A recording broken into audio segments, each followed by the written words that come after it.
In a world where most people watch movies and then forget about them, these brave heroes join forces to watch them again and then talk about them. Join them in their epic journey as they go back in time, a decade and beyond, to revisit and break down films from a vast array of genres. Do these movies hold up over time? Are they classics? Find out on Retro Movie Roundtable. Starring your hosts, Brian Fry, Chad Robinson, Dustin Melbardis, Nathan Lutz, and Russell Guest. Coming now to headphones in your ears. Welcome, all you lords, ladies, and knights of the Retro Movie Roundtable, where we watch movies and then talk about them. I'm your host, Dustin Melbardis, and joining me today is my good friend, Chad Robinson. How you feeling today, Chad? I'm feeling great, Dustin. You know why? Why would that be? Because we have a new guest. We have a guest, and isn't it nice to have a nice guest? We'd like to welcome Matt Empfield from Pittsburgh, Pennsylvania. How are you? Dustin, Chad, it's a pleasure to be here. Appreciate you having me on the podcast. Yeah. Anything out of the ordinary happened recently? Anything seem like a strange coincidence, or if you happen to notice anyone following you, Matt? I'm not willing to talk about that on a online podcast. There are trackers on his car. Yeah, keeping some of the secrecy about it. Cool. We always start with a couple warm-up questions, and at first, I'd like to start with this movie that we're covering today. It has something to do with a conspiracy theory. Let's start with you, Chad. What's the funniest conspiracy theory you're aware of? Lizard people. Anything with lizard people. I don't care whether it's Congress, some other shadow government. Lizards wearing human suits. That's my favorite. Full-size lizards. Yes. Yeah, and that's just it. I was actually talking about this weekend. The idea that one of these has got to be true sometime, right? I'm almost betting that would I want lizard people to be true? Oh, I so want lizard people to be true. Yeah. We've talked about animorphs. I feel like somewhere we could mention animorphs and lizard people. K.A. Applegate, we love you. But this is not Retro Book Roundtable, as Brian is not here. It is Retro Movie Roundtable. Hey, Matt, tell me, what's the funniest conspiracy theory you're aware of? Yeah, I'd kind of like to take this opportunity to clear up the fact that I don't think there's anything funny about conspiracies. I think it's a very serious matter, and we need to look into these things as a society to make educated decisions. So if anyone has a slow night out there, check out the Georgia Guidestones or the Denver Airport. Be in for a ride. The truth is out there. Truth's out there. Just gotta look it up. Yes. Oh, that sounds good. Yeah, I mean, when it, especially because this movie we're covering, which has something to do with a conspiracy theory, actually kind of inserts a lot of humor, even though you had just said maybe we shouldn't treat it with all this humor. I'm going to say I have two nominees. And at first, I'm just going to be very brief with the first one, which is that I think chapstick is a big scam. Chapstick does nothing for you. It never has. And it's just money-making. I, for instance, have never had chapped lips. When someone says, oh, my lips are chapped, so I don't know what that is. And so they go and they put chapstick on, and I think to myself, what are you putting on your lips? Like, oh, this helps me with my chapped lips. I'm like, well, you just keep that on you all the time? They're like, yeah, I'll need it tomorrow or something. I'm like, so to me, you're putting something on your body that is going to re-chap your lips, whatever that means. I just think it's a big money-making scam. And we just lost our Carmex sponsorship, so thank you, Dustin. I'm more of a Burt's Bees guys anyway, even though I don't think anybody needs it. Does this make sense to you guys? Do you guys use chapstick? It's right in front of me, yes. You fools. And the second one is actually, this is not my conspiracy theory. This is one I first heard from Bomani Jones, who has a nice podcast called, I think, Real Time. He used to be on, not Bill Maher, Real Time. It's a very similar name. But I think I first heard it on Around the Horn back in the day. But his is that Stevie Wonder isn't blind. You heard about this one before? No.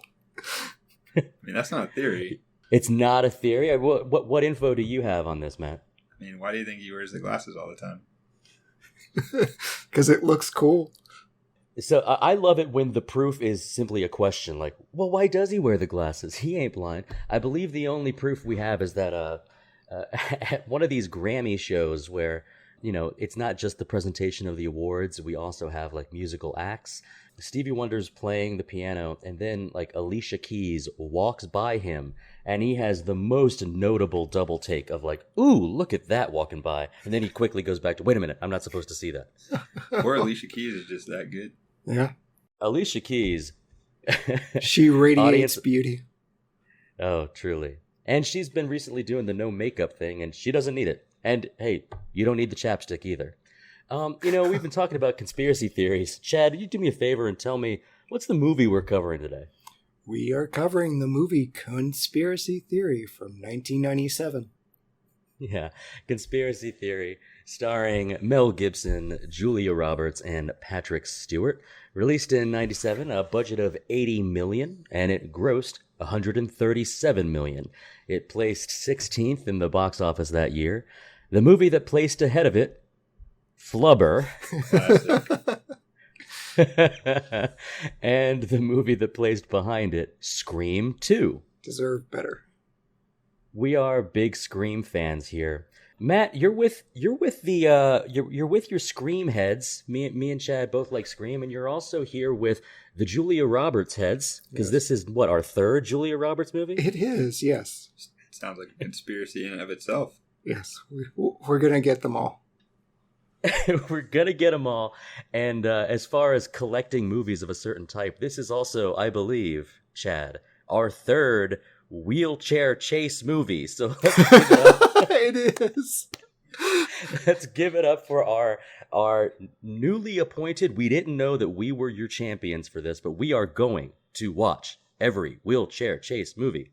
Mac and me coming up. Just for posterity, have any of them had stairs yet, though? No, this is the first set of stairs. The last one had a terrifying catheter. Yeah, there's Born on the 4th of July. A lot of screaming. Yes. You don't see many wheelchair chases on stairs. So No. Glad we could introduce something new. Mac and me has a wheelchair chase over a cliff. Ooh. Right. Doesn't sound And like hey, it did well. Mel Gibson screaming in a wheelchair going downstairs. Nothing comedic about that at all. No. The number one movie that year, Men in Black. Another movie about some type of agency that's watching over everything. The IMDb rating is a 6.7 out of 10. The Rotten Tomatoes critic score is 57%, and the audience score is 64%. So a little middling there. And it did not win any awards. Let's start with our guest, Matt. Had you seen this movie before? Oh, absolutely. This is a classic. Classic. Well, and I think we asked you like what movies you wanted to do, and you submitted this among others. You consider it a classic, or you just felt like this is a great movie to delve into on the podcast? I'm going to go with both. Go with option both? Yeah, I had a very small but distinguished movie collection in college, and this made the cut. Dustin knows all about that. You are back up to one DVD in your collection? Is that correct? I have one Blu-ray. Yes. Which was given to me last month. I did not buy it. A coworker of mine really wanted the digital copy. A coworker of mine really wanted the digital copy of Dune, so he bought the Blu-ray and the digital copy, and he was just like, "Well, I don't need this. You want it?" I'm like, sure. I guess my movie collection has now doubled from 1 to 2. Chad, have you seen this movie before? I hadn't. I will go further. I'd never heard of it. So, yes. This was brand new to me. I'm always down for new movies. Audience, don't lose faith in our Julia Roberts fandom. No, of course, we are going to cover them all, even the ones we hadn't heard of. I had seen the movie poster, and I'd actually caught a little bit of this sometime in like the early 2000s, maybe on USA Network, something like that, where it was on. I really had no idea what was going on with it. When I rewatched it this time, I thought to myself, like, I think I was confusing it with maybe another movie I had seen, like 12 Monkeys or something else. I really, like, I knew I had seen pieces, but yeah, this was my first full, like, critical watch of it again. Now, it was a classic of yours, Matt. What were you expecting coming in now that you were watching it with, like, the purpose for the podcast? I think the the thing I focused on the most was making sure I now know all the words to "Can't Take My Eyes Off of You" because I thought there may be a musical rendition during this podcast. I did confuse him by carrying up my bass guitar as he entered the house. I got excited. Yeah. Yeah, Frankie Valli, famous for shredding on that bass. I'd like to point out there's technically 2 renditions of the song in the movie. So. Yes. Yeah, and yeah, you're not wrong. Is it? Correct me if I'm wrong. It's the Fugees, or is it just Lauryn Hill? Lauryn Hill. Yeah, just Lauryn Hill. Yes. Just Lauryn Hill. Kind of minor key, depressing version of it. Oh, it brings everything home. Yes. Okay. Yeah, it is odd, I guess, for at the end of this movie when this is of course a recurring song throughout the movie. We start with it, we end with it. I don't think I am used to hearing the original song transition into a cover of the song. Yeah.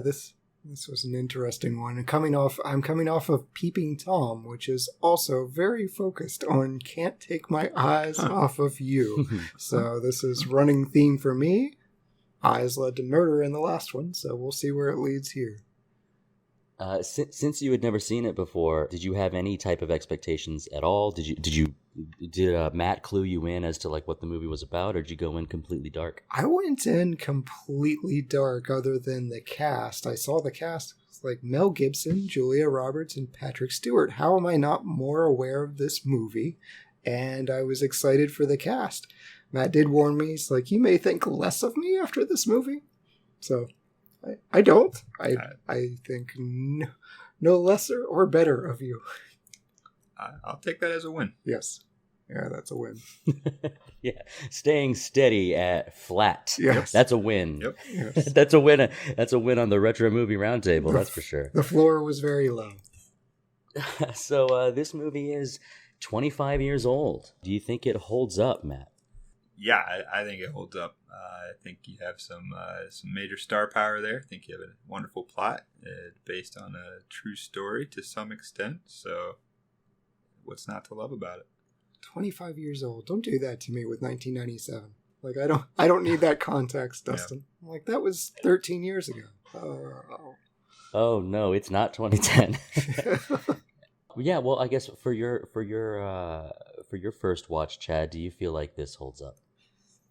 I think it can. Yeah, it reminds me a lot. I was getting a lot of like Born Identity from this movie. They kind of seem a little bit parallel. So yeah, I think it's in the same vein and holds up. You guys almost missed the opportunity to attribute this to Julia Roberts. You gentlemen know that? Why is that? Apparently they offered the role to Winona Ryder. Yes, yeah. And then Jodie Foster actually turned it down. Yes. So we're looking at probably third fiddle here. That's all right. At least that is what we are meant to think happened. Yeah, excellent point. Yeah, I actually, I'm going to go 3 for 3. I also think it holds up. I think there's, maybe it was like my love of the X-Files and the lone gunman characters in that show. Maybe it was just, when we asked about conspiracy theories, I led with my own. Now, I don't think any of my friends would say, oh yeah, Dustin, he's a conspiracy theory guy.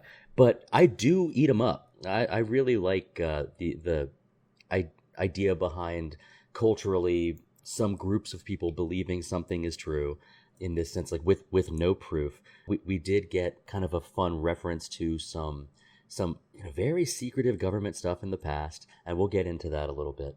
But I guess we have to know, like, Matt, this is you said it's a classic. I mean, is this like a top 10 movie for you? Ooh, definitely top 15.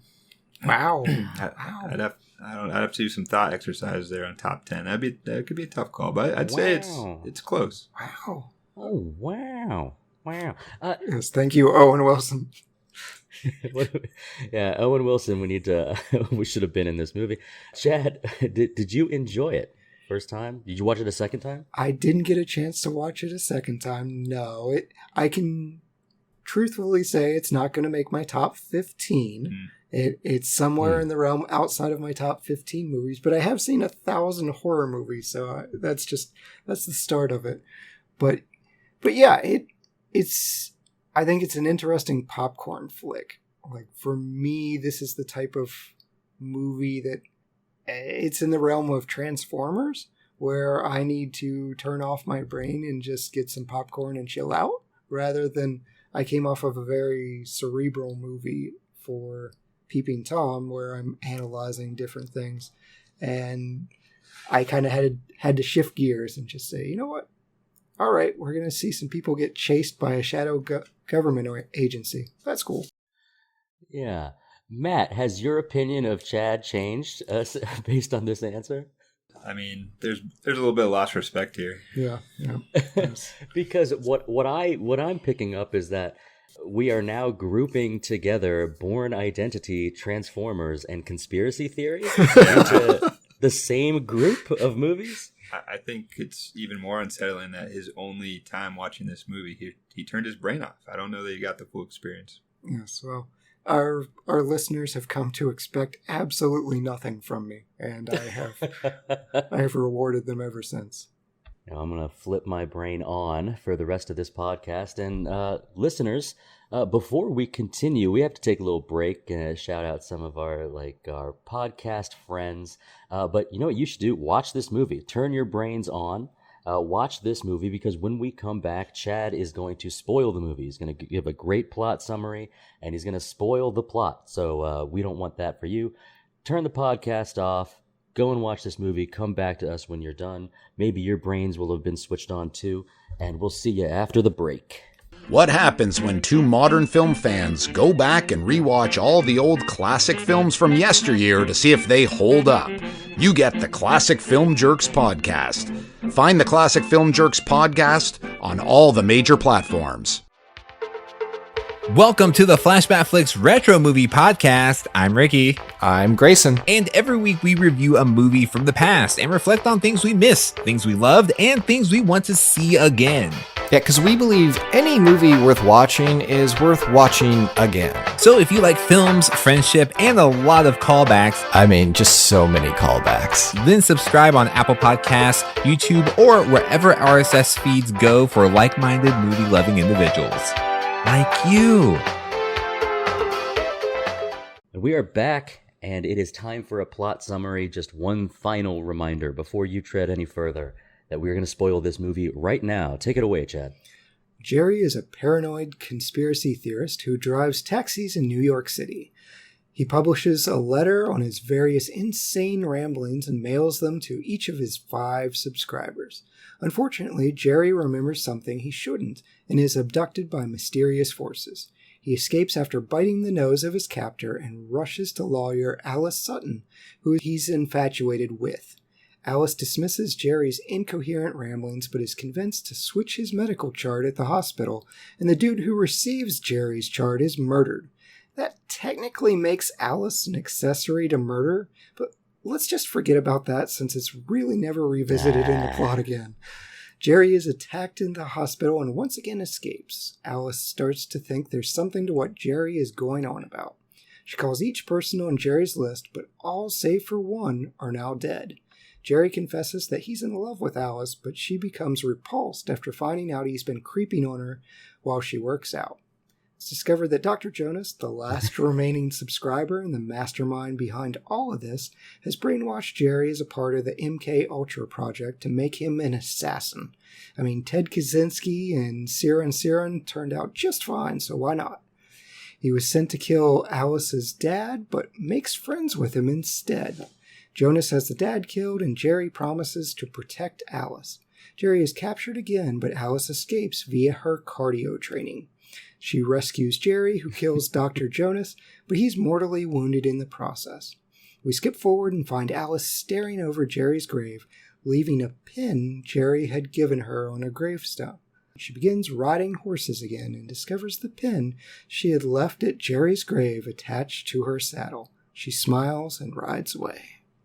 I will specify my wife makes fun of me for this. Apparently in West Virginia, we pronounce the word P-I-N and P-E-N the same. Pen and pen, they're the same word.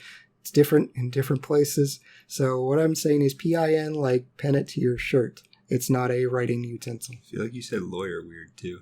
What? Lawyer? You enunciated the lawyer. Lawyer? Yes. Again, I don't like it. I am a West Virginia bumpkin. That's fine. Welcome to Retro Pronunciation Table, yes, where we are going to talk about pens.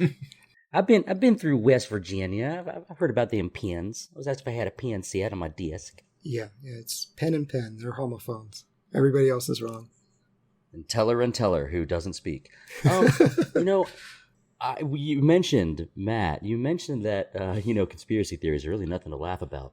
But I got to say, the first 40, 50 minutes, the entire movie, but especially the first half, what do you take on this effort towards like a comedic thriller? I don't know. I think I missed the humor in all this. I mean, we see a reference to the CIA's Project MK Ultra, which was a real project that they attempted. Yeah. It started in 53, right? Goes all the way to 73. So you see a 20-year, pretty messed up project here. Never would have found out about it if it wasn't for the Freedom of Information Act. So you're on board with an earthquake killing the president? Do some homework here. Well, this is, I guess we can make this hard pivot. Is this something that is like fascinating to you? Things like these government programs like MK Ultra. I actually read some, uncovered documents, some uncensored, what is it? Not like where certain details cannot be revealed, but other documents were revealed. Redacted. On both. Thank you. On MK Ultra and Project Artichoke. It sounds like this particular part of it, regardless of whether they made a feature film about it or not, is something that's like of big interest to you. Wait, hold on. Before he answers this, Project Artichoke? Predecessor. Okay. Chad's got this. He turned his brain off, and yes, this is what happened. I missed this loop, but that is the lamest assassin program name of all time. Project Kind of the point. Not if you hear about it. Really, it's if you haven't heard about it, I'll give you some details. But I'm thinking that maybe Matt has the details, or at least these are things that he's spent some time like enjoying the history of. I mean, before I tell you things, I would have to kill you afterwards. Can we discuss for 1 second? Does Patrick Stewart it seems like he's often on the scene when we're talking about mind control. Am I the only one that came to that conclusion? You did point it out to me. You spoiled most of the movie before I gotten a chance to watch it. Yes, but he's texting me things. Like, oh no, I haven't seen it. I'm just saying, there's something there. I was lax in my job, but you were correct. Professor X should be suspicious. I'm starting to think there's something up with that man. Yeah, typecasting. I have a feeling that if they were to call him Professor J, it would have been a little too easy to make the connection between Professor J and Dr. Jonas. So they switched a letter up. Maybe not, a little lazy, but we hadn't made that connection until 2022. They're doing something right. I still, if it's something that you don't have a huge interest in, we'll move on. No, please. Happy to discuss. CIA's done some messed up stuff. Well, yeah, without a doubt. I think the movie alludes to it, right? Yeah, but Mel Gibson's ranting on, and what made me laugh, he's ranting on the New World Order, and around this time period was the NWO and wrestling. I grew up a wrestling fan. And my parents made me throw away my NWO t-shirt, my black and white NWO t-shirt, because they were afraid that wrestling was part of a global conspiracy for this unrelated New World Order taking over things. And I'm still a little sad about that. Razor Ramon, Scott Hall, he just passed away. Rest in peace, Scott Hall. Yeah, yes. Rest in peace to the bad guy. So that makes me incredibly sad. And I was reminded when he's going down this rabbit hole of New World Order. Oh, yeah, I got in the crosshairs of this by liking wrestling. I think we have some already brought up Georgia Guidestones in Denver Airport. New World Order's into artwork, from what I understand. So you might be closer than you realize, Chad. Yeah, I don't think Hulk Hogan is capable of any type of conspiracy other than getting his daughter a reality television show. and also destroying the Deadspin blogs. Oh, yes. That was a lot on the money for the Hulkster. Well, I mean, you reference the NWO, and I think of things like the Illuminati. I think of things like, let's take other comic book franchises like Hydra. My very first episode on this show was the Adjustment Bureau. Yeah. What is Chad, what's your general opinion on movies with this overarching they/them? Oh, man. I'm going to be the wet blanket here, and they don't particularly work for me. The one that was really, really bad for me was JFK, but that's because I have a history background, and they embellish things that shouldn't be embellished on, and it frustrated the absolute heck out of me. So I torched that one at our end of year rankings. I was actually pulled from that episode. This comes up a lot of Chad was pulled from episode for being just unreasonable and cranky and cantankerous. But yeah, so Adjustment Bureau was another one that it didn't work for me, but you know what did work for me very well was Invasion of the Body Snatchers. So that's kind of shadowy alien replacement, and nobody believes them. So it can definitely work for me. It's just You're next. Yes. You're next. So where do we stand on War of the Worlds? The Tom Cruise one? I did not like it, sir. I love the book. But this is not Retro Book Roundtable, as Dustin has sadly informed me. They were allergic to me sneezing, though. I don't think they're invading in the time of COVID. Like, they're out. Fair enough. Yeah, COVID saved us from War of the Worlds Part 2. I don't know. You heard it here first, folks. COVID saved us. What about you, Matt? Your general opinion on, and you can just talk about the they or them in this movie, or maybe you could just share some clarity on, Dr. Jonas or the different groups. I believe that Jerry mentions the initial agencies, CIA, FBI, and then he goes IMF, the Impossible Mission Force. Like the they or them in this movie, is this something that you really dig? I'm all into it. We call them the 3-letter agencies, right? So they're out there. They've got their fingers in a lot of different things, and the more we look into it, the more we learn. The higher the chances you are to be marked off a list. That is also true. Yes. Who do you think Alexa works for? Yes. Siri, they all work in the same office. I like being able to fly, so hail 3-letter agencies on the record. No, I thought this I thought this movie was done. I know Chad brought up the Bourne Identity movies earlier, right? Uh-huh. Same kind of concept there, and it seems like he enjoyed them. So maybe some inconsistent reviews here. And Transformers are robots in disguise. So they're walking amongst us too, Dustin. See, they're connected. Hoover Dam, baby. Boy, you guys are fighting real hard to talk about this movie. I will not be herded into this. All right. Well, I'm going to jump in. I guess the way I'll jump in is I'm going to have to counter you. Matt, you don't believe that the intention of this movie was to have Mel Gibson's character say a lot of comedic lines in the middle of action movies. You don't think there was any humor in this movie at all? I think it was a sad story of a real guy who finally found love. Yes. No comedy. Yes. Matt is playing the eternal straight man here. Mm-hmm. Stand by it. Disregarding the tracking strip and the $100 bill, other things. This is what it comes down to, though. Here, Chad. I think you are finding comedy where there was reality, and that was sort of the problem in the movie, right? So our friend Alice Sutton, right? She kind of treats Mr. Jerry as if he's crazy. Justifiably, yes. And here we learn that trust is sort of a fragile thing.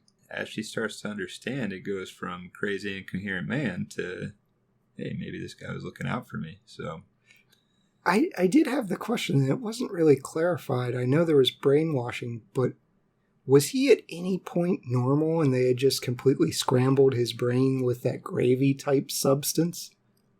I mean, I think we've got to make the assumption that yes, started as a normal man, right? I don't know. I don't know if they picked him because he was particularly paranoid schizophrenic and they could just point him. I don't know. I think this brings up the idea of, and it's very succinctly put by our Dr. Jonas character, is that the project MK Ultra was meant to turn men into assassins. Yes. And through the history, the things that we've learned about it, this is through the use of LSD or maybe other types of drugs that affect the brain. Mel Gibson's character is yelling out like, "Oh no, the gravy! Oh no, the gravy!" Right. But the idea that he once was as normal as anyone else, then he is sent on this task to assassinate this target. And are we going to go with the power of friendship and love managed to fight through who he had been turned into? Is that an explanation in this movie, the reason why he did not follow through with his mission? Clearly there's some loyalty at play here as well, right? Yeah, that's for sure. I don't know what the dad said to him that made him, because it said he pointed a gun in Jerry's face when they first saw each other. I mean, that'll make you stop for the time being. Even an assassin's going to stop when a gun's in his face, but I don't know. They didn't really delve into how they became friends. Did he just have Jerry's favorite beer on tap? Like what? It was coffee. That's right. It was very good coffee. He made very good coffee, which I made sure to brew for tonight's podcast. But I think timeline-wise, right, we have the situation where Jerry says in the movie, "That's where I first met you," was in the courtroom or in the court building during the either the trial or the appeal for the person for that one criminal character whose name escapes me right now. Ezekiel.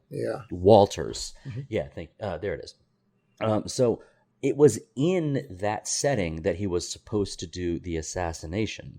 And instead, I believe this is mentioned in the movie, he sees Julia Roberts. Do we have any timeline on whether she's young or has decided to even become a lawyer yet?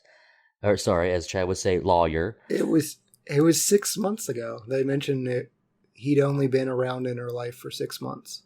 So there we go. So yeah, she was pretty much same age, just getting mugged at the time, and he steps in and protects her as a vow fulfilled to her father. And then proceeds to stalk her and spy on her at night, because that's also keeping with the vow, I suppose. I mean, I was going to say, he's no longer creepy if it was only 6 months ago, right? So that helps. It's creepy at any time. We do these occasional I think PSAs this is important for our listeners. At no point is it okay to pull up to a person's apartment and watch them with binoculars as they work out while saying how in love with them you are. That is creepy in any realm, PSA. Yes, it is creepy in any realm. And this is the official position of Retro Movie Roundtable. As for our guest, Matt, jury's out. Now, as this was actually something the critics mentioned, is that Mel Gibson's portrayal of this character makes him seem boyish and likable, when in reality the information we have is this very creep stalker stuff. Did you go into, when I first saw Mel Gibson on screen, I was at first thinking I enjoy how he's playing this character, but did you find that criticism to ring true, that he's kind of playing it too likable for what this guy is? I mean, he's kind of the hero in the movie, right? So we're supposed to like him. It's one of those things where if he had been Steve Buscemi, this movie would have a completely different tone. But because he's handsome, and I hesitate to say likable because he had to conduct a seminar on set for things he had done in the previous movie.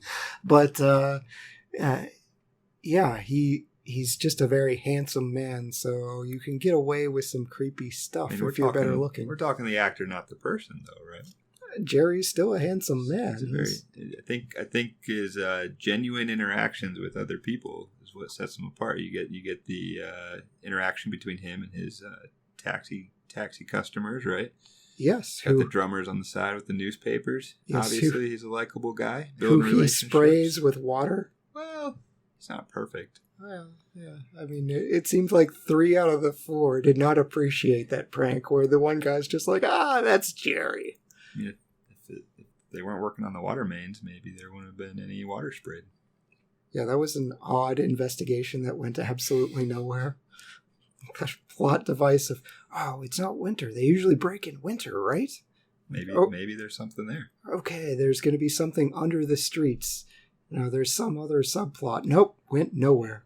Well, I don't think it went exactly nowhere, because we were given some pretty cool, culminating, wrapping up some things in a bow.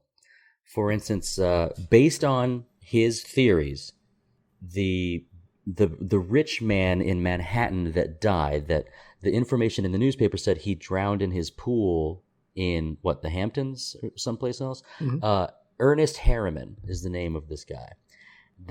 He drowned, but he drowned underneath his buildings because the water main flooded and it had this entire subway platform underwater. What that device, I believe, is meant to do is show us that no matter the content of, let's take the first 6-7 minutes of the movie when he's spouting these kind of cockamamie style theories to his taxi cab customers. Mm-hmm. When he is it's showing that he's a personable guy. He is also barging into Alice's office saying something about you have to protect the president because of this earthquake. It's along the fault line. He's going to Turkey. This is gonna happen. We're rewarded by seeing that that's true. These things happened, right? So nefarious forces out there.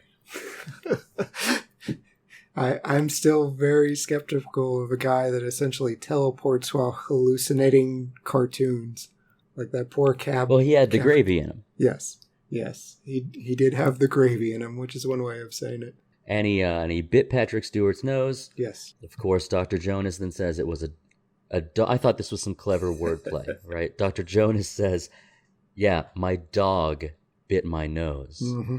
And then, it was sinister, really. And then later on, when Alice is telling a trapped, food face covered Jerry, who's trapped in the laundry chute, that she says, "Dr. Jonas told me this dog bit his nose." What does Jerry reply with? Arf. Yeah, I mean, so he's on to some things, and he ends up, kind of being our hero, right? With this plot, I mean, it does get pretty there are many forces at work. Did you find? I'll direct this at you, Chad. When it comes to a thriller, sometimes you want to. I try to turn this part of my brain off, but sometimes you want to try to guess what's happening, or I'm going to figure this out. Do you do this with these kind of movies? Yes, but this one, it was pretty early on. I mean, when he's getting drowned. So I've played The Elder Scrolls Oblivion. I grew up with Captain Picard. I know Patrick Stewart's voice. So when they're doing this blinding, disorienting light and someone's talking to Jerry and you're supposed to be guessing, yeah, this is Patrick Stewart. He has Go Get James Earl Jones. That's the only other hugely distinctive voice that you could get. Wow. Yeah, that. Wow. That would be a different scene with Owen Wilson. That would change this whole movie. Yes, there you go. There's your change one thing that changes everything. So it didn't. I guess there was less for me to figure out at that point, other than what conspiracy he had hit on. And I was kind of hoping it would be a random one in the newspaper. It didn't seem to be any of his newsletters or his whatever his ramblings. It was just that he was remembering that he was an assassin. Yeah, remembering that he was an assassin. And these memories kind of flood back to him. He shares a little bit of this with Alice when they're up at the father's house. The plot resolution, how this movie ends, what did you think about sort of... Does it seem like a happy ending to you? What do you think about the choice to end it the way they did, Matt? Again, we see Mel Gibson be the hero, right? He is able to set his own desire and love for Alice aside. and make way for her well-being. So maybe not the end we were all hoping for, but it's the end that Alice deserved. Yeah, he's going to go hunt down and kill more people, which is kind of what you want out of Mel Gibson. Matt, is that what you get out of it? That he's still in use? No, I'm thinking he's retired. Well, he's clearly going to go hunt down the rest of Jonas's organization. I don't know about this. I don't know. He didn't look like he was in any shape to do anything at the end of the movie here. Yeah. Ivy's still attached in the car. That's a new one. I got the impression of she's not safe until all these other people are dead, so he's going to go Liam Neeson on them. I think that's what Agent Lowry was for. Okay. All right. That's how I took it. Okay. Agent Lowry's driving him around. He's still observing, protecting, watching over. But Agent Lowry's got things under wraps. Okay. Who does Agent Lowry, real name Hatcher, who does he belong to? I believe this is a mystery not revealed to us. I was going to say. Yeah, they don't really say other than someone hunting down Jonas's group. That's the hook.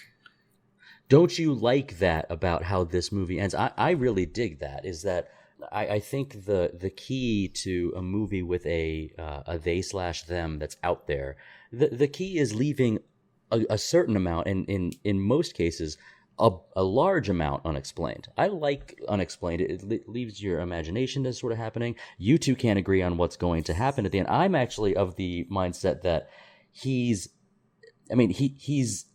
his elaborate plan to get out of his apartment, to have his fireman suit, to burn up all his conspiracy stuff, to his martial prowess to be able to fend off some of these guys sent to hunt him. Like, he seems to be well trained, but I feel as if he's made, like, he's just going to be like advising. As I feel like Hatcher's questions at the end are kind of leading him towards, you are helping me by giving me information, and we'll use more of our resources now that Jonas is neutralized to take out some of these other guys. Or is that just me pushing that information out because that's how I saw the movie? Yeah, you like the ambiguity. I would have taken the crossover from the #1 movie of this year. I want Agent J and Agent K to walk up to Hatcher, shake his hand, whatever. He works for the Men in Black. Answer that question for me, because to me, the ambiguity, I'm a dumb movie watcher. I want some things explained to me. I think this is just coming back to you wanting it to be a popcorn movie. Yes, I do. I want it to be Optimus Prime or a lizard person. I thought it was well ended. Any other ending would have been this. Let me put it this way: any other ending, this would not be in my top 15. Okay. It gives you some comfort knowing that Jerry, if that is even his real name, don't we see an ID, or don't we see something like some official document that does not have the name Jerry on it? I believe it's his taxi cab ID. Yeah, it is a different name. It's Raffaele. What's the name? Or something like that. Yeah. Raffaele.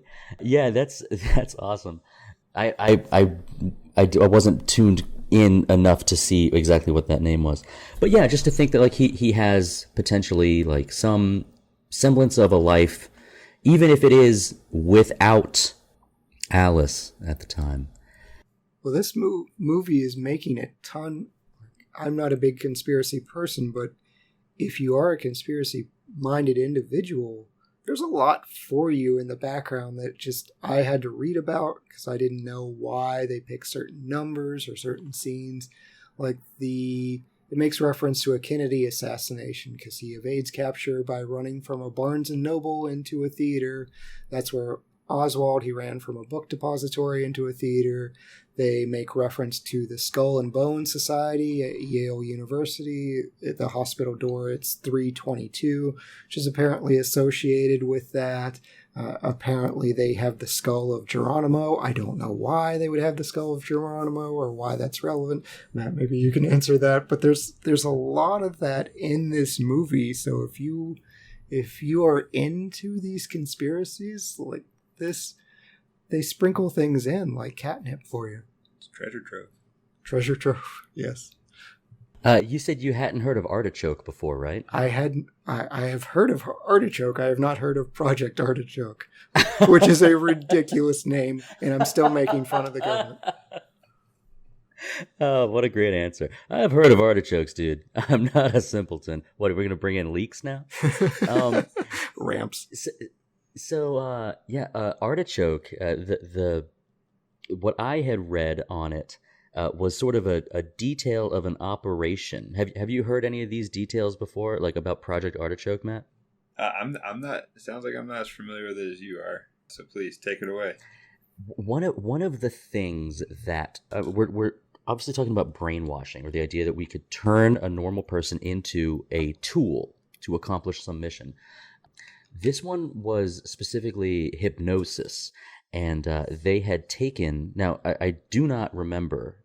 Like in my head, I do think I read that they were two young women. I'm not going to say they were teenagers, but they were young. I'm going to say maybe like young 20s, or maybe just like 18 or 19, to where like considered adults, where one girl was hypnotized to bring a disassembled bomb into a building. Now, this was not a real hospital. It was a built fake hospital, but she was programmed to go up to the 3rd floor and go into the bathroom and drop the briefcase holding a disassembled bomb in one of the stalls, and then to leave, and then go to some other extraction point, just to leave the building.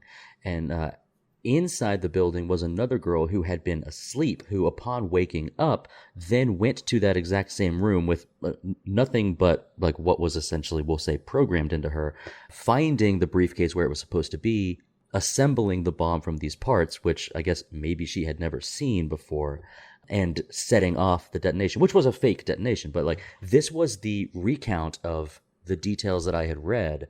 This would have been, I read this in 2011 perhaps, but like that kind of thing involving hypnosis, not exactly the heavy drugs.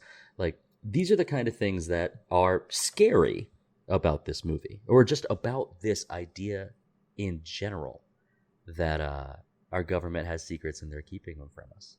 For Chad's purposes, if you're interested in this subject but would like a comedic twist, I recommend Pineapple Express as your next movie. I have seen Pineapple Express, yes. Yeah, I'm familiar with this. And the entire time you're going through all this, Dustin, the first thing with hypnosis is they found it's ineffective unless it's something you would normally do or would want to do. Hang on, real quick, Chad. Let me pause you there. Do you work for the CIA? I can't answer that. I may or may not, but... So you said they found. Who is the they here? Can we clarify? Yes, science. Science. As far as hypnosis. So I guess you... Big science trying to bend our ears. Big Anyway, farm. Go ahead. I guess you would have to have the one person, if they're delivering a disassembled bomb, that may be something that they might not have normal objections to. But the whole entire time, and here's where my ridiculous moronic brain is going, couldn't we just train monkeys to do this easier? I mean, can we just get one chimp to carry a briefcase into a bathroom and another chimp to assemble it? I don't know.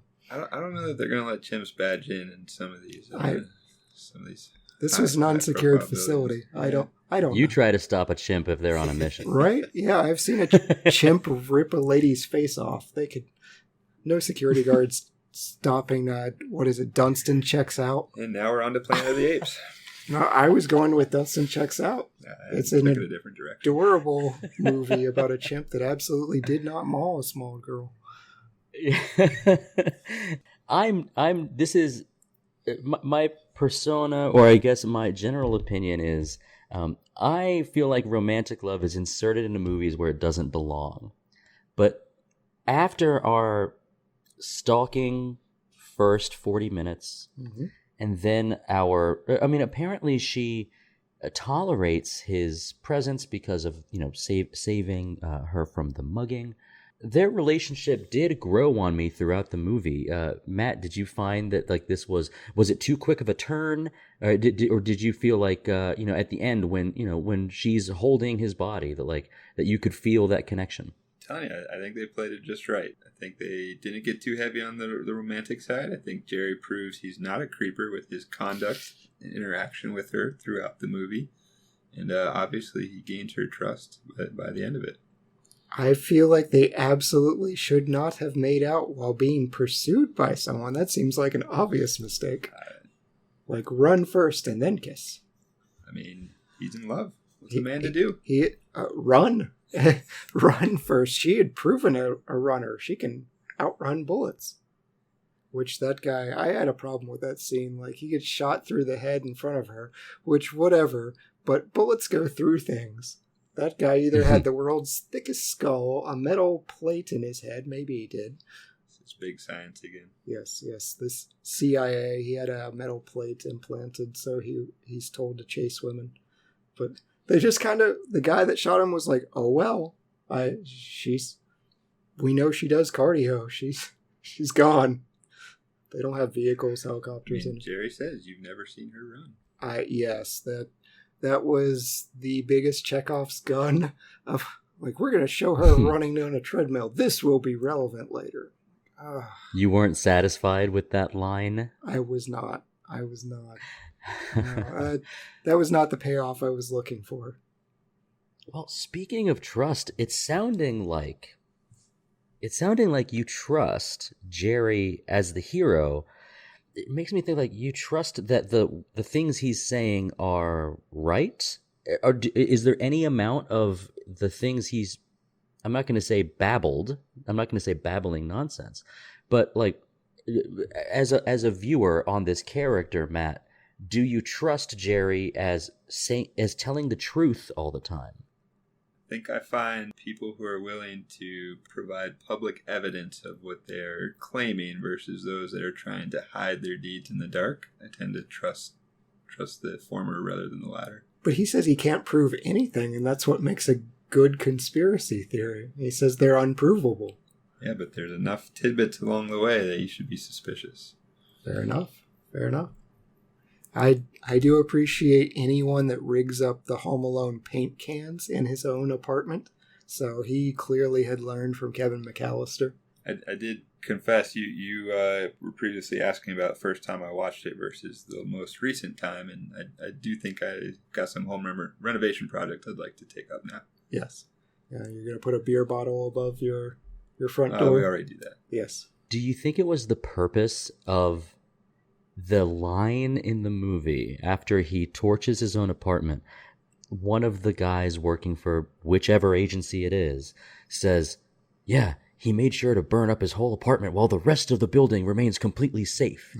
Is that said to have us like to assure us that, yeah, you want to root for Jerry? He's the good guy, He's a good guy. He's the good guy. He hung his spatula back up after smashing a cockroach. He is a monster. The world Clean that, sir. One less cockroach for the world to deal with. It is one less cockroach, but you got to clean your spatula after that, man. I like to think whatever he was cooking was hot enough. Just disinfected whatever was left on that spatula. Oh no. Let's go ahead and jump in with another one of our Retro Movie Roundtable PSAs. Ladies and gentlemen, friends and family, non-binary, whatever, let's go ahead and say, clean your tools after you smash a bug with them, right? Especially in the kitchen. Yeah. Cockroach is a delicacy in some societies. I'm sticking with that PSA. I did appreciate it. It was something I've never really considered, although I was just about to say I feel bad for John Wayne Gacy, which is absolutely not the phrase I should use. But he mentions the assassins. You always get middle names, but serial killers you only get two. It's like my immediate thought was John Wayne Gacy. He was a serial killer. We know his middle name. But everything else he brought up, he's bringing up Lee Harvey Oswald, and we know the John Wilkes Booth. Yeah, we know their middle names, and so that was an interesting little tidbit of his. But yeah, let's clarify. I don't feel bad for John Wayne Gacy, but it was a weird omission. Yeah. This will be on the internet forever. Sympathy for serial killers. We saw inside of his apartment. Chad, tell me about how Mel Gibson played this character, in all of this. I mean, it's written that he's like this, but all his little idiosyncrasies. Was there anything that you liked about the overprotection? A locked refrigerator, and inside the refrigerator more locked things. How did that for the first time seeing it? How did that impact you? that just seemed wildly inefficient, and I think I would just order Chinese takeout every single day. I'm not a paranoid conspiracy theorist, though. The bottle does enough. Like, can't we just have the beer bottle? I liked that trick. That was fun. So I don't know why he needed all the redundancies with the extra locks, and especially the fridge. I guess he doesn't want his stuff poisoned. I was going to say, at the risk of Chad having to edit me out here, I bet you Vladimir Putin's refrigerator looks very similar right now. He's very into it. He just fired 1,000 people close to him because he's afraid he would get poisoned. Which, that's historically Romans, all their emperors, they had to replace their consuls and their bodyguards because the easiest way to get replaced was to be killed by your own guard. So I think it's just best practices right now. I feel like the bottle was enough. Like that is the coup de grace of security. ADT, we're going to put them out of business, just a beer bottle above your door. And a toothpick. Yeah. Yep. It seems like he would be someone that eats very clean and only gets his water from like particular places. I mean, he doesn't trust the water in the city. We know that. Mm-hmm. So that also makes me think where does he get his water? Because I like the way he delivered that line of when he offers Alice a drink and she says coffee if you have it, and he perks up like, yeah, coffee. We like coffee. And I thought that was an interesting delivery. And then he goes to his unlocked thing. He can't. He's a little too. Would you say smitten? He's a little too like anxious because the girl of his affection is inside his place. He doesn't want to ruin it, and he forgets the combo to the coffee. But yeah, I mean, I wonder where he sources his water to be absolutely safe about it. But I feel like he would be extremely careful with where he eats. But then he's also got like his streetwise friends, like the bucket drummers or whoever the other guy is who gives him a newspaper because Jerry will pay him tomorrow. Like he's got his own little network. I think this movie had a small central cast, and like would you have liked to see any other like cohort of Jerry's, Matt? Like could there have been another character out there, maybe a street guy that we got a little more on, like somebody that maybe brings Jerry his news? I think the sad truth here is that was his cohort. I don't think any more side cohorts, and Jerry's starting to trust too many people for his character to be believable. Oh, interesting. Like, yeah, if it was a broader amount, then that's just more likelihood that somebody could be turned. Exactly. He kept his circle tight. Yeah, and it did make me kind of sad. I mean, when he said that he only has 5 subscribers to his newsletter. Yeah, as a podcast, we know that pain. I noticed something about like the acting in this movie as we progressed through it. It seemed like the first hour or so, I think we were really focused on Mel Gibson alone. But then we had sort of some other, even very small roles like Hatfield. What was, or not Hatfield, Hatcher. What was his agent name again? I forgot. Agent Lowry. Mm-hmm. Yeah, Lowry. Yeah, how'd you like his role in that? Did he seem like he was? Could you ever get a pin on who he was? Or sorry, a pin? Did you ever get a pin on him? Like throughout the movie, even I feel like that was a surprise to me. Like toward the end. I feel like you're inserting some Tennessee into my accent that is not there. But yes, I could not put a pin into what side he was on, whether he was a good guy or bad guy. I think that was the intrigue for me of which side is he playing for. And I like the scene with Alice where she pulls the gun on him and says, "Who do you actually work for? Do you actually work for this agency?" He's, "No." Yeah, I think I was all right for him to be a bad guy. I sort of figured he was going down with his peers in the beginning, in the chaos of the first hour of the movie or so. So first time I watched it, for him showing up at the end, definitely a surprise. Yeah, and I think a satisfying payoff. I at first when I was watching this movie, I thought to myself, would I have been happy with the very simple, just like, visiting the grave, and it just kind of ending that way? And then I thought maybe what I would like best is seeing Mel Gibson or seeing Jerry roll down the window and look out without that because it's like a full 4 or 5 minutes of explanation after that. Maybe we could have shortened that up a little bit, tie a neater bow. Hey, when you pay for Frankie Valli royalties, you've got to get your fill. Oh, that's right. Part of those 4 or 5 minutes is just humming a song and singing that song. It's a great song. Yes. A buddy of mine that chooses that song during karaoke, and he kills it. But yeah, what other, like, were there any other acting performances that kind of stood out throughout the movie? We haven't talked about Patrick Stewart really at all as far as his as an actor. Matt, aside from our good guy that we're rooting for, what else stands out in this movie as far as acting? I quite frankly, I think Patrick Stewart was a little bit of a dud in this movie. I think he was kind of forgettable. That's actually fair.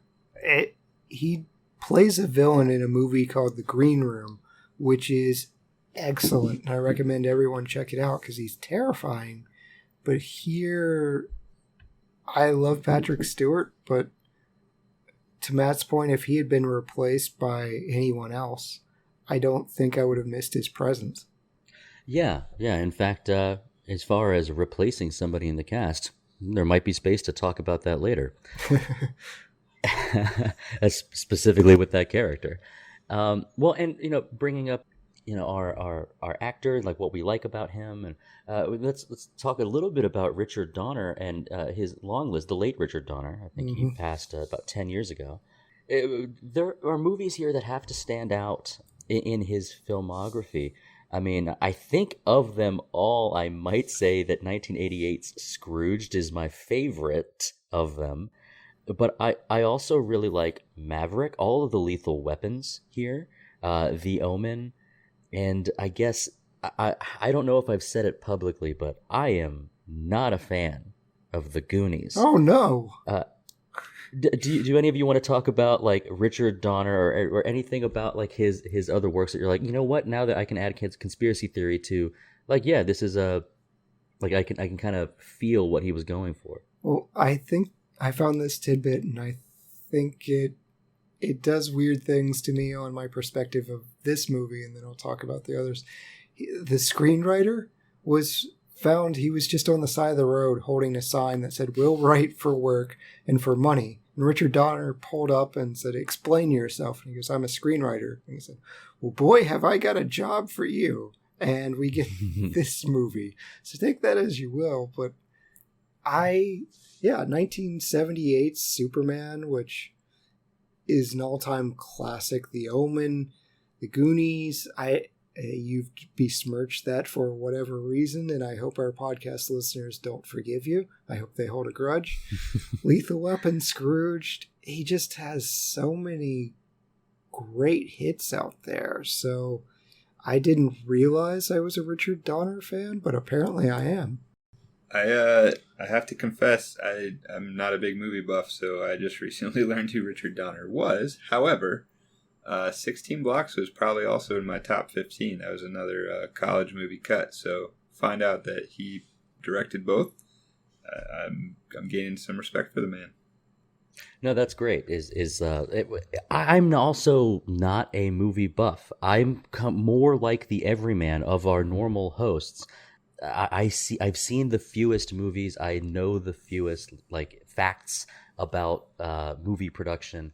So I like to come into these movies and not really know much. But when you do find a director like this guy didn't really miss that much, and it makes me think like, I maybe would not have ever taken a look at 1985's Lady Hawk. But interesting point on Lady Hawk when Jerry is trying to evade capture and he runs into the movie theater. Lady Hawk is what is playing. Yes, that is true. That's right. Well, I had meant to ask this earlier, and I'll ask this maybe as our final question of our little general segment. But as far as were there any other references in this movie that you wanted that stood out? Because I've got one in like a very particular one that I remember.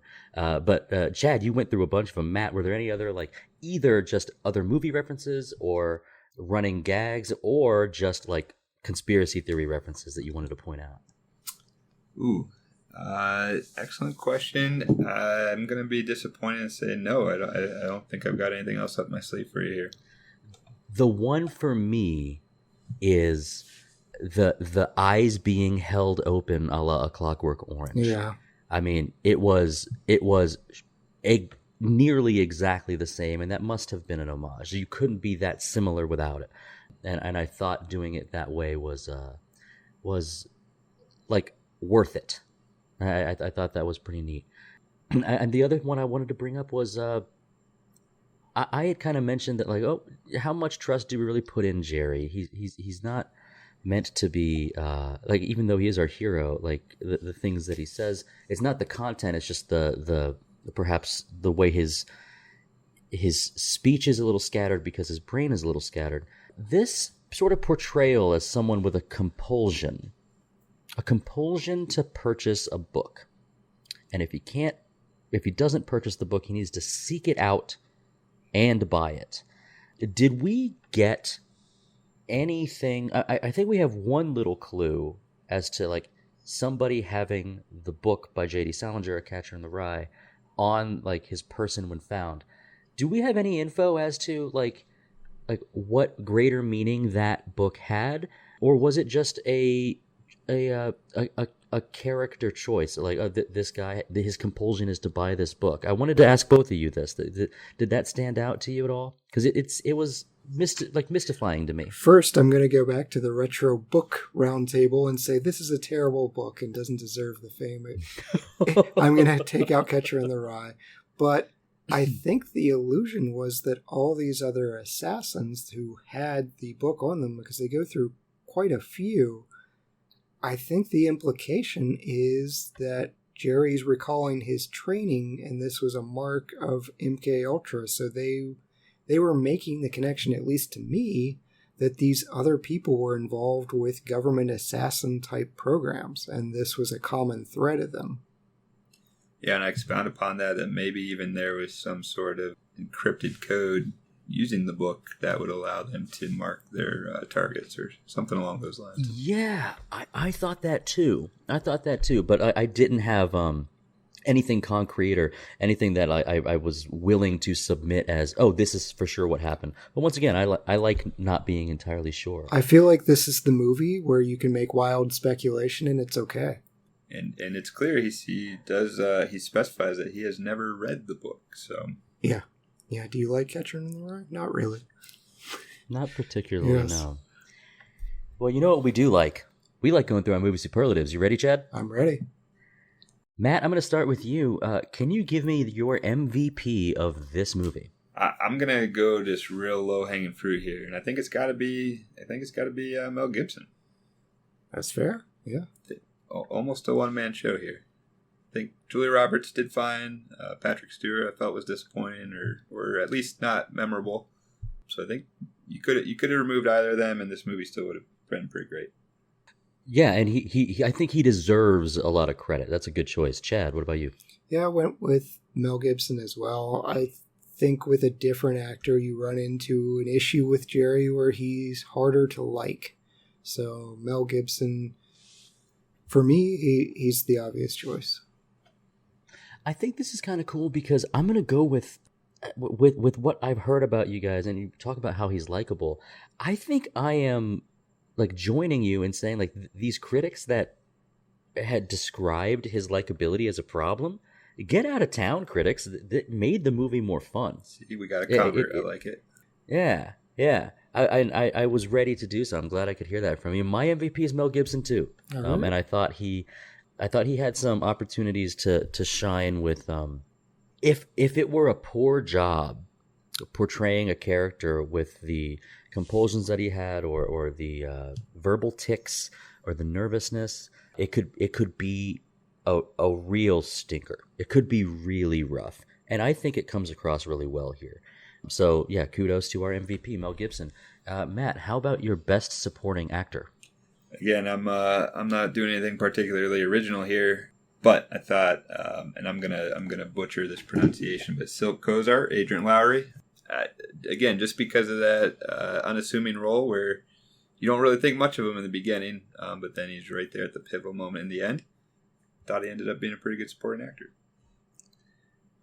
Knoxville's own, Knoxville, Tennessee. How about you, Chad? Best supporting actor. Even though I've said he's kind of replaceable, I still went with Patrick Stewart. I like when he plays the villain. Even though it's a bit of a replaceable villain, I like seeing someone that's typically the stand-up, shiny knight hero be the bad guy. So this is, he's my pick. Yeah, that is fun. I like that too. Mine is actually, and maybe you would argue it doesn't fit, but mine's going to go to Julia Roberts, just in terms of amount of time on screen compared. Like, you could say she's the second lead, but I'm going to go with her mainly because in some of our recent forays into Julia Roberts, it can be a little modern, silly America's sweetheart, and I didn't get that from her in this movie. Could that mean it could have just been flat? I guess so. Could it mean that somebody else would have brought more pizzazz? But, like when she's crying at the end, like I felt that. And when she is, her subtle smiles are, one, gorgeous, and two, like that's, that takes some training to be able to just very acutely control your face and portray a thing on screen. I think she did a great job. Yeah, you can sense that empathy in the beginning when everyone else is writing Jerry off as the crazy old man, but she's sticking with it. You know what? She's knocking bad guys out left and right. And I was a little disappointed in the shadow organization, and they're talking about trained assassins, but all of their guys are knocked out by a 100-pound woman's elbow. Yeah. People's elbow. Yes. She is a Dwayne The Rock Johnson protege. Dwayne The Roberts Johnson. Matt, do you have a hidden gem for this movie? Something unappreciated, maybe a minor element? Certainly minor, and maybe more common knowledge than I believe, but Richard Donner was actually one of Jerry's passengers in the opening credits of the movie. Yeah. And then I didn't even realize Mel Gibson had a younger brother, but I guess his younger brother was the doctor that allows Julia Roberts to that restricted area when Mel Gibson's handcuffed, when Jerry's handcuffed. So yes. Little tidbits there. Some hidden tidbits. Cool. Chad, what about you? Yeah, Matt just kind of answered my question because I knew Mel Gibson's brother was in it. I didn't know who he played, so I just said the guy who was the guard at the clinic who Alice bribes. Apparently Mel Gibson's brother. I just like the way he holds up the bill and he says, "Oh, the Treasury Department." And then he's a nice little nod back to Jerry's ramblings earlier. He examines the bill, and it's a bill. The $100 bill, yeah. Yeah, it's a $100 bill, and it doesn't have the metal stripe, which is the tracking device, as Jerry says. He gets a good one. Chad, you said you played Elder Scrolls Oblivion. Yes. I mean, how quickly did $100 turn him, not just like you're going to let me go, but he became like a temporary companion, right? Yes. He's like, oh, all right, I'm coming with you, I guess. Hey, lady, don't break that lock. Well, I guess I'll just stand by and do nothing to stop you. Like, he was very, that was a high persuasion check, we'll say. Yeah, stop right there. $100 is $100 though. Right? $100 is $100. But speaking of it, I thought he was more like an orderly. Is that the same guy you were talking about, Matt? No, I'm talking back in the hospital when he is handcuffed in bed and he's kind of making a mess all over his face. Oh, okay. It was the doctor earlier in the scene. All right, so this was not Mel Gibson's brother? No. So, the orderly guy that like followed. Yeah. So random guy I'm giving credit to. He should be recognized. I just cannot provide a name for it. In fact, I think the $100 was his payment for that scene. Okay, all right. Hey, cash is king. Yeah. My hidden gem is there were a lot of things I wanted to like bring up, like little mentions and stuff, but I think one that stood out was there's a security guard in the empty room who was like, last night there were a bunch of desks and now they're not. I'm going to go talk to my manager. Like, totally like hammed it up for his one line. I'm sure his mom was so proud to watch this scene in the movie. But like, I was just like, you know what? This guy's going to get a shout out on the podcast. So he's my hidden gem. Tough one next. A tough superlative next. Recast. Who are you going to recast in this movie, Matt? So this is probably going to be odd since I've spent most of this time praising Mel Gibson, but I'm a big John Malkovich fan, and I sort of think this movie would have been just as interesting with him playing Jerry, and I'd kind of like to compare the two against each other. I would see that. I would still see that, yeah. Yeah, I like the way you phrase it. Like, it would be just as interesting, and I think it would. I would like to think of that movie as being, not to say drastically different, but the tone would have to be different, I think, but still be enjoyable. Right. He's a bit more threatening looking than Mel Gibson, I would think. I feel like he's pulled off a similar role in like some of the Red movies and some of the other movies he's been casted in, and he's done it quite well. Maybe not quite as the maybe not quite as the likable character as Mel Gibson, but I think he would bring his own twist to the movie and it'd be good. Yeah, and who could forget his incredible line in Con Air as Cyrus the Virus when he's calling out Psy and he fills Anara and blows the thing up. Yes. Truly awful. Let's move on to your recast, Chad. Even though I thought Julia Roberts is actually the best actor in this film, I'm replacing her. And I'm replacing her with Julia Stiles. I just felt like this is more of a Julia Stiles type role. And it's heavily influenced by the Jason Bourne franchise. I did think it was interesting. Matt mentioned Jodie Foster she turned down this movie. And it would have been interesting since they mentioned the guy, John Hinckley, who was obsessed with her, and he tried to assassinate Reagan to impress Jodie Foster. So that would have changed the tone immensely if she's in this movie and they're mentioning Hinckley a lot. Yeah, that's wild. I had no idea. I didn't know those details. Yeah, please don't try and assassinate a president to impress Jodie Foster. It did not work. Let's go ahead and make it a cool 3 PSAs on Retro Movie Roundtable. Folks, don't assassinate the president. Right. Yeah. So I'm going to recast Patrick Stewart here.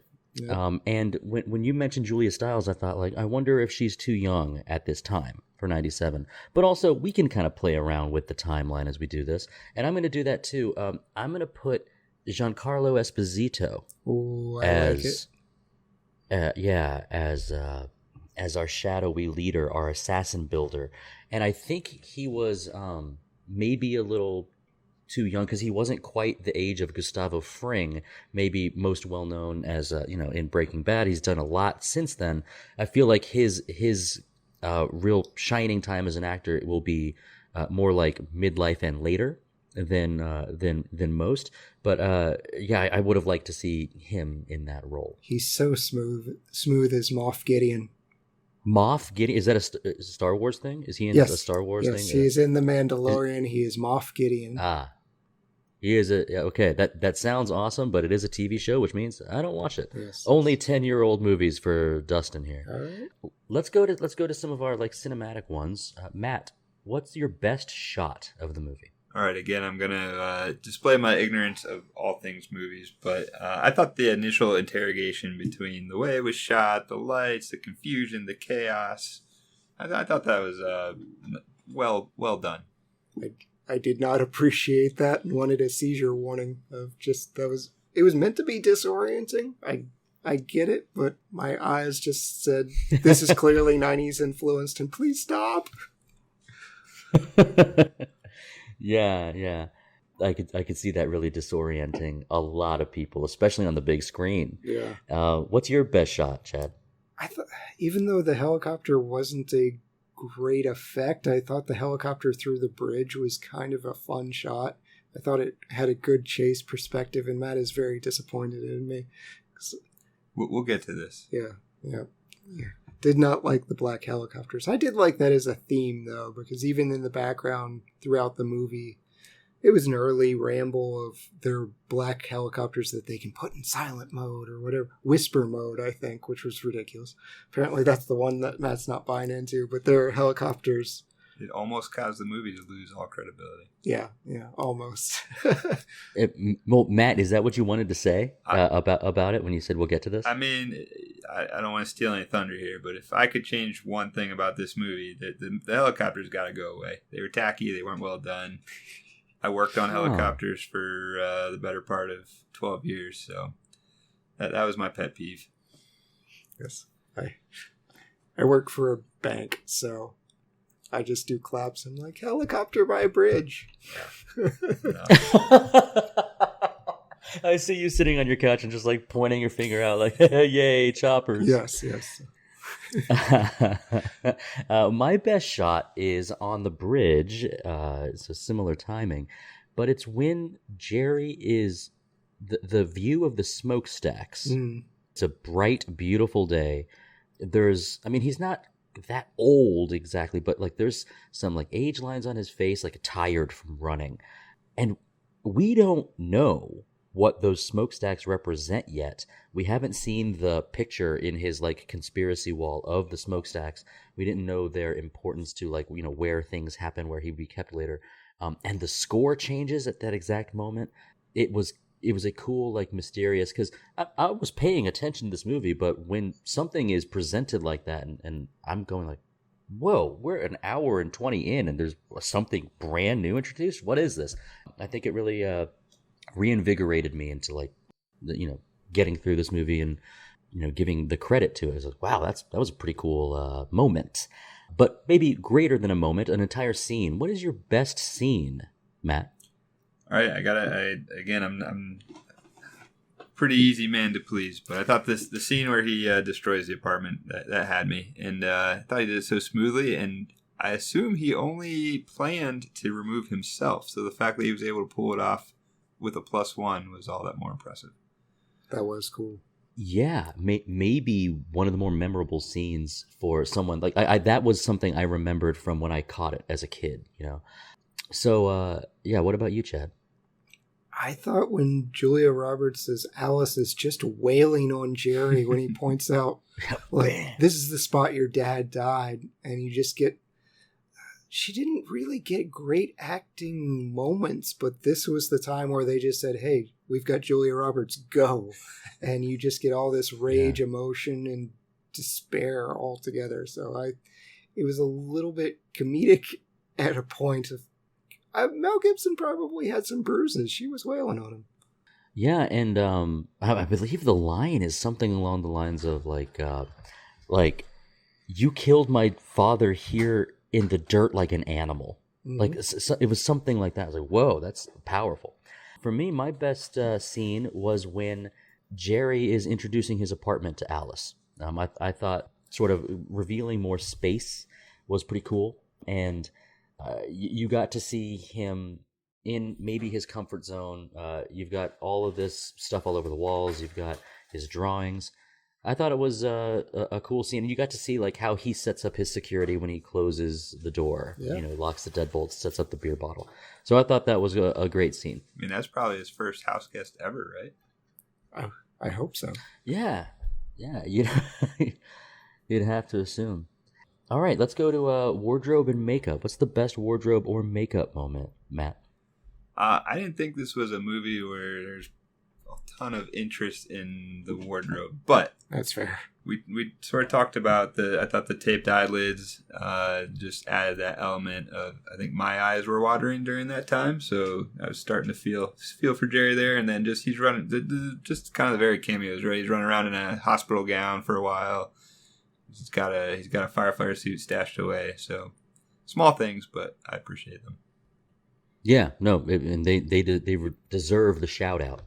Chad, best wardrobe or makeup? Once again, revisiting the fact that I am a simpleton. The bandage for Jonas, and once it's removed, there's really not that much damage to his nose. But when it's on there, and Patrick Stewart's so stern and serious, and it's just a ridiculous scene. So I enjoy the comedy. It almost makes you wonder if he got into a real life accident during shooting, and they had to like, oh, we have to make this make sense. For me, it's whenever any character is like trying to keep a low profile, usually it's a jacket and baseball cap. And for me, Mel Gibson, Jerry's character in the leather jacket with the Yankees cap. I'm pretty sure Jason Bourne has done it. I know that Matt Damon did it again in the Adjustment Bureau. Like, it's such a common look. Like, I need to not be noticed. Let me put on the don't notice me outfit, Right. which should be a tip off to anybody. Like, oh, notice that person. But yeah, I thought that was cool. And I also liked his little trick that he pulled by attaching the vehicle via wire to the hot dog or the fruit stand. Fruta. Yeah, that's pretty good. Like, yeah, but like that was. You're right, Matt. Not much stands out as far as wardrobe in this movie. But all right, now I think you already gave us your change one thing, right? I did. I can give you. I've got a backup if we want to keep. If we Let's go for it. progress with it. We got time. Let's do it. All right. I found this interesting. So the movie is rated R. Yes. However, there's no particularly foul language, no nudity or sex scenes, and I guess Donner was trying to argue that this should be downgraded to PG-13. And obviously, he lost. But maybe that's what we change. Maybe we say, hey, lower that rating. Yeah, it was all due to the interrogation scene, but my wife and I just watched Free Guy last night, and there was a lot more language than what's present in here, and Free Guy got PG-13, and this gets an R just for, I guess, intense torture scenes in 1997. I don't know. I think you're right. I think now this would get a PG-13. I almost brought that up earlier, and I'm glad you did too, because it didn't seem that R to me.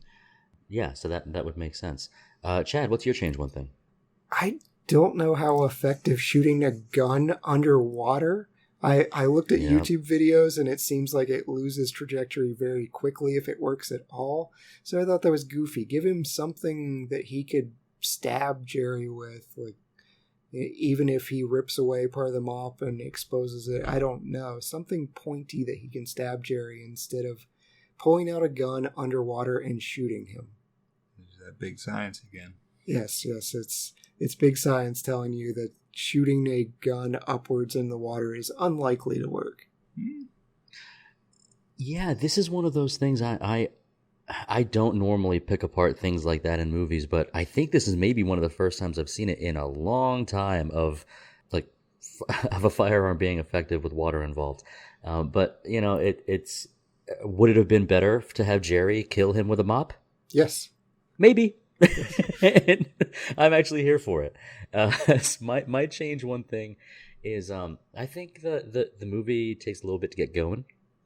And I think there, here and there, maybe 5 or 6 times, there's maybe a little too much time spent on one thing.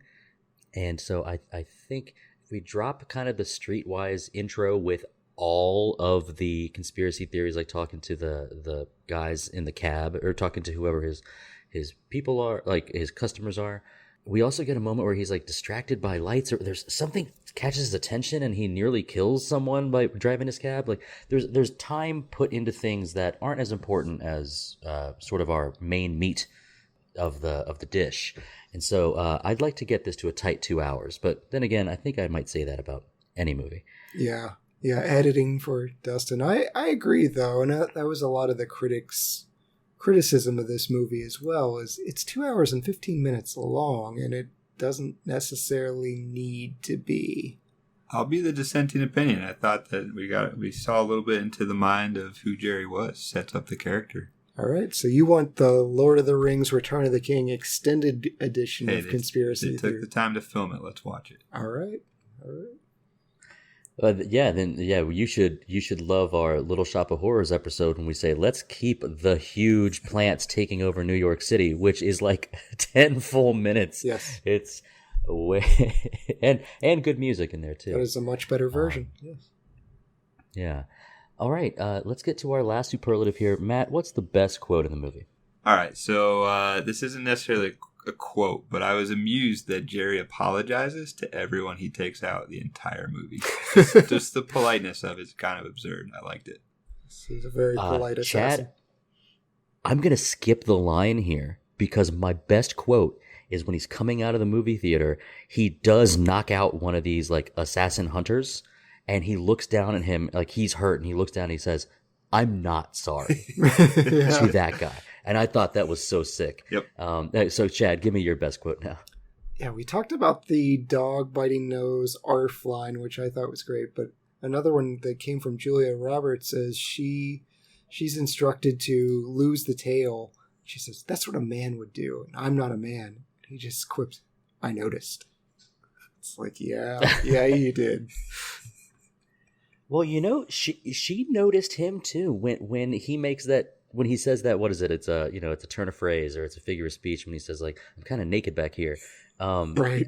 She peeks behind there, like, oh, like it's just a little comedic moment. But yeah, that's a good one too. And you're not gonna look, right? Yeah. Regardless of how attractive, if someone says they're naked in my backseat, I'm turning to confirm that what they're saying and what I'm hearing is connected. Yep. Well, that's it for our superlatives. Let's rate this movie, Matt, on a 0.5 to 5 point scale. Half star increments. What would you rate Conspiracy Theory? All right, I'm going with a solid 4.0. That's fair. Nothing to back that up. Just 4.0. It's a feeling. It's not a feeling. I think that the movie justified itself. We talked about character development, and we talked about the pivotal ending. I think 4 stars feels right. And this is... It makes me think that there's very few 4.5 and 5-star movies, because this is a top 15 movie for you. So you are, and this is a good thing, by the way. I think that's great. Is that you keep your ratings to, like, only few things deserve to be at the top. Yeah, I maybe 4 movies would get a 5. So, wow. Yeah, All stingy. Right. And this is college nostalgia on top of everything else for you as well. Like, this hits you at the right point in life. I'm going to say it's irrelevant at the timing, but maybe I'm biased. Okay, all right. I mean, there are certainly ones that I've had to cop to of saying, "Hey, this hit me at a special time in my life," and so I'll look at it and say, "I am way overrating this," and write me letters later. But, fair. That's fair. I rated Leprechaun as a 3.5. Ooh. Yes, I know. People will write me letters. But that doesn't mean you shouldn't listen to the rest of the episode, audience. Listen to me justify that. Chad, how about you give me your rating? So I gave this a 2-star rating. I thought it was an interesting movie, and it's a good turn your brain off type movie.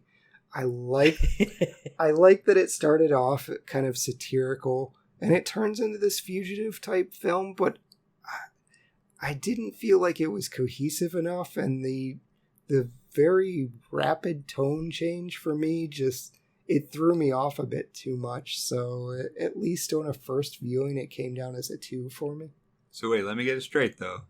So you turned your brain off and you're criticizing that it wasn't cohesive enough, just for the audience. I did, yes. Okay, yes. okay. My words may not be cohesive either, like this movie.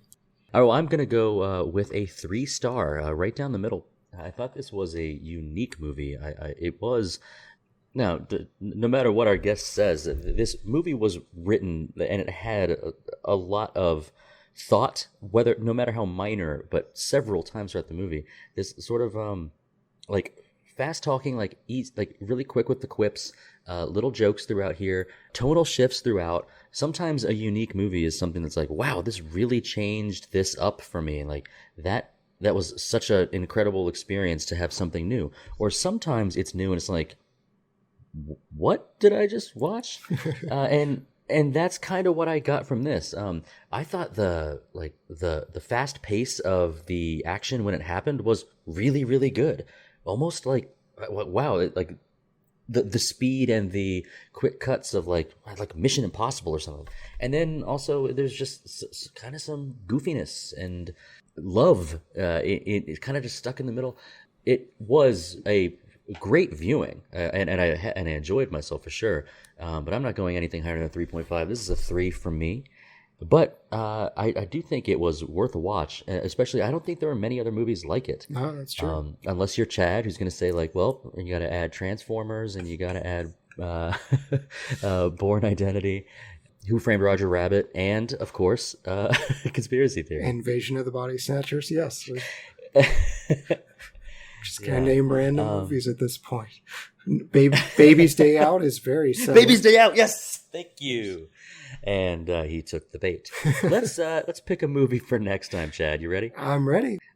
Option number 1, Grumpy Old Men from 1993. A lifelong feud between two neighbors since childhood only gets worse when a new female neighbor moves across the street. Option 2, The Old Man and the Sea, 1958. An old Cuban fisherman's dry spell is broken when he hooks a gigantic fish that drags him out to sea. And option number 3, No Country for Old Men, 2007. Violence and mayhem ensue after a hunter stumbles upon a drug deal gone wrong and more than $2 million in cash near the Rio Grande. What should we do, Chad? That is a lot of old men, but I am going with the No Country for Old Men from 2007. I've seen it once and it's been on my list to revisit, so let's do that one. Awesome. Yeah, I'm a fan. I'll go ahead and tell you. Excellent. All right.